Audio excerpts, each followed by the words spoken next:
Hello, hello, and thank you for joining me again this week in our Tuesday's Tidbit, where we quickly try to cover one topic in a video short, because knowledge is power. So today I wanted to talk about the upcoming holiday. What specifically? Fireworks. Did you know that the environment that fireworks creates can be very disturbing to not only wildlife, but our pets?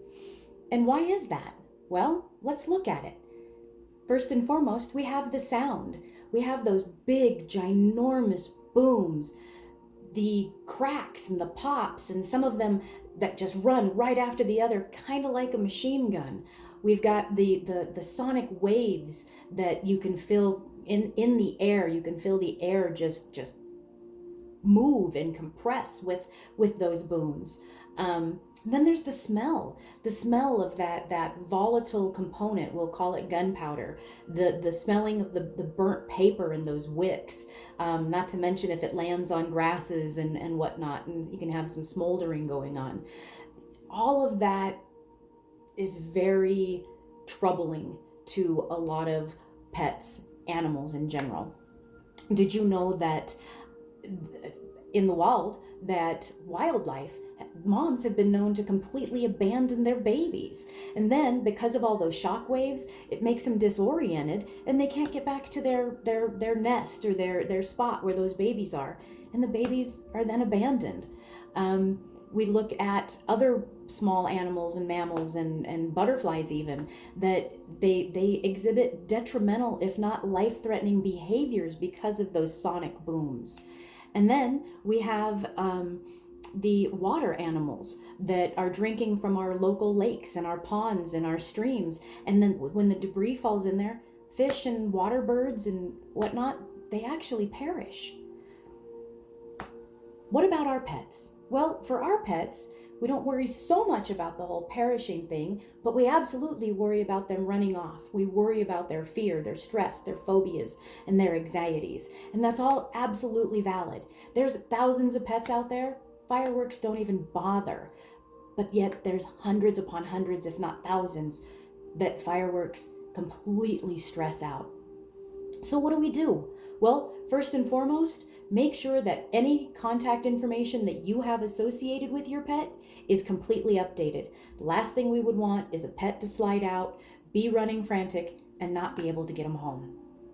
That includes a rabies tag. If by chance you get rabies shots, then that number is associated with your contact information at the vet hospital. So if you're missing the microchip, if you're missing the ID tag, they can call that veterinary office and still get your contact information to get your baby back home to you.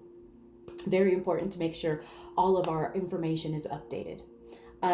Just like we would baby-proof a house, we need to make sure that our doors and our windows are secure to prevent a frantic fear setting in and a pet running out of the house. If they're crate trained or kennel trained, if they have a favorite room of the house, make sure that any of that, all of that, is safe, secure, it's ready, it's comfy, it's you can create white noise. Turn on a ceiling fan, turn on a floor fan, Pandora or Xfinity or whatever, and put on some great relaxing meditation or spa type music. On YouTube, I know there's a few channels where there's sounds that are specifically that dogs can hear, so that could be a great option. If by chance you're the ones who are throwing the 4th of July party, that's great, but make sure that you communicate with every single one of your guests that you have fear or high triggered type pets at home, and let every guest know where those pets are in your house. And just to stay clear, we want to make sure, again, we're not accidentally leaving a space open or vulnerable so that if a pet does get scared, it has an escape route. We want them safe and secure in a quiet space away from the party to hopefully help alleviate their fears and their phobias. You can try a thunder shirt or a good favorite blanket. You tie it underneath their arms, around their back, make them feel like they're being compressed and hugged. It gives them a lot of security.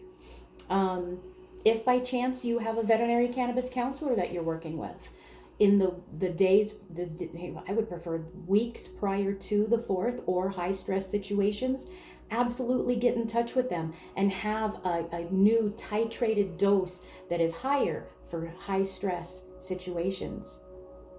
I even have clients who take Kongs or the lick mats and they layer them or fill them with plain Greek yogurt, throw them in the freezer, and when the big booms are going on, they pull those out and give them something to do mentally.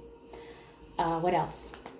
I guess lastly, make sure that after all of the activity, please, please, please walk your yard, walk it again, and make sure that your environment is free of all that debris. It's toxic. That's it. That's it for this week. Please be kind. Be kind to your neighbors. Those loud booms, we have children, adults, we have seniors that are sound sensitive. We have veterans that in the past were in high volatile areas, and those can be triggers with PTSD. Be kind to one another. By all means, enjoy your 4th. Have a wonderful day, and I'll see you next week. Bye for now.